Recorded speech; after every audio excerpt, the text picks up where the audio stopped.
Sir ఒకసారి మీ నాన్నగారు ఒక సందర్భంలో ఒక మాట తూలితే అది పెద్ద ఇష్యూ అయింది, మీకు గుర్తుండే ఉంటుంది. ఎస్, అవును. అప్పుడు ఇంట్లో మీ మధ్య ఏం సంభాషణ జరిగింది, మీరు దాన్ని? We didn't speak about it sir, ఎందుకంటే అప్పుడు నేను ఆయన సెపరేట్గా ఉండేవాళ్ళం. నేను ఎక్కడో వేరే షూటింగ్లో ఎక్కడో ఉండిపోయి, బట్ నాకు న్యూస్ వచ్చింది.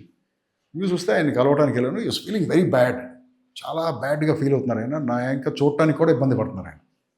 ఐ సెడ్, నేనేమనలేదు, ఇది కరెక్ట్గా హ్యాండిల్ చేయ డాడీ, ఇది ఇట్స్ అ మిస్టేక్, కరెక్ట్గా హ్యాండిల్ చేయ అన్నాను, అంతే అన్నాను. బట్ ఈ హ్యాండిల్ ఇట్ రాంగ్. ఆయన దాన్ని కరెక్ట్గా హ్యాండిల్ చేయకపోవడం వల్ల అది చాలా పెద్దదైంది. All you had to do was apologise. But ఇప్పుడు చనిపోయిన వాళ్ళ గురించి మనం మాట్లాడుకోకూడదు. మీ నాన్నగారు కాబట్టి మీరు ముక్కుసూటిగా ఉంటానన్నారు కాబట్టి అడిగాను నేను, అదొక point. I told him it's a mistake, you should not మాట్లాడకూడదు. సో దీన్ని ఇప్పుడు చేసావు కాబట్టి ఇది కరెక్ట్గా హ్యాండిల్ చేయని చెప్పాను, అంతే. నేను చెప్పాను. మీరు ఎంతమంది సార్ మొత్తం అన్నదమ్ములు? నేను ఒక్కడిని సార్, నాకు 2 సిస్టర్స్ ఉన్నారు. 2 అమెరికాలో ఉంటారు, డిట్రాయిట్లో ఉంటారు. మీ నాన్నగారు మళ్ళీ పెళ్ళి ఎందుకు చేసుకోలేదు? నన్ను అడగాల్సిన క్వశ్చన్ కాదు, కానీ మదర్, మై ఫాదర్, ఆయనకి 29 years సార్ మా మదర్ పోయినప్పుడు. మీకెంత వయసు? నాకు బీన్ అబౌట్ 5.5, 6.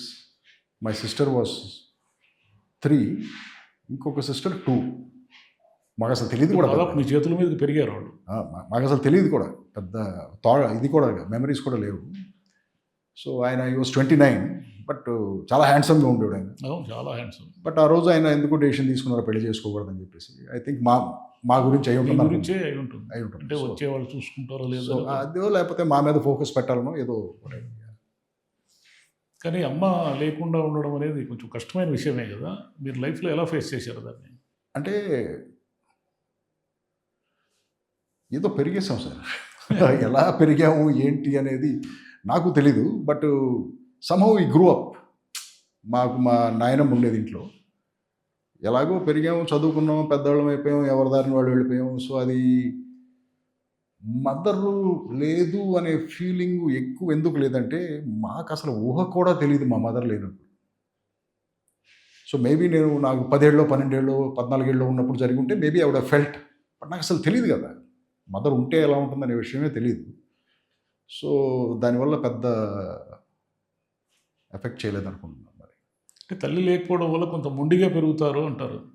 అంటే తండ్రి అన్నీ చూసుకోలేడు కదా, తల్లి అన్ని దగ్గరుండి అరే ఇది కాదు అది కాదు. అంటే నేను మీకు మొండిగా అనిపిస్తున్నానా? మీకు ఏమన్నా? నేను మీకు మొండి వాళ్ళు అనడం లేదు, మొండి వాళ్ళే, నో డౌట్. మీరు చాలా అన్నారు సార్ ఈ ఇంటర్వ్యూలో, చాలా అన్నారు, నిన్ను చాలా ఇండైరెక్ట్గా తిట్టారు నన్ను. Okay, I understand all that. తిట్టలేదు సార్ మిమ్మల్ని.